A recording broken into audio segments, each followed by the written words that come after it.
The cappuccino is a hot drink of Italian origin consisting of coffee and milk that has been frothed up with pressurized steam.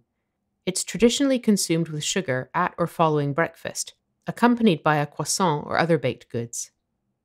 The word cappuccino takes its name from the Capuchin friars of the Franciscan order, founded in Italy in the 16th century. The color of the brown espresso, mixed with the frothy white milk, was thought to resemble the color of the simple brown robe the Capuchins wore. How to pronounce cappuccino in Italian. To be completely honest, the way English speakers pronounce cappuccino isn't so different from the authentic Italian pronunciation. The biggest difference is that English people fail to properly pronounce the double consonants. In the word cappuccino, it just so happens that there are two, the PP and the CC. When you see a double consonant, the key is to pause for a split second while holding the consonant for a bit longer than usual. Have a listen to the pronunciation. Cappuccino.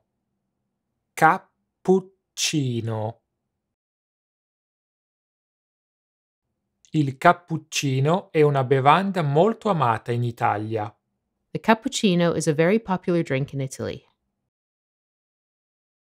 Cappuccino is a masculine noun.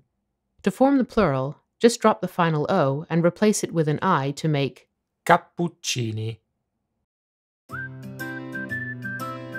Grazie per averci seguito. Thank you for watching, and don't forget to subscribe to our YouTube channel.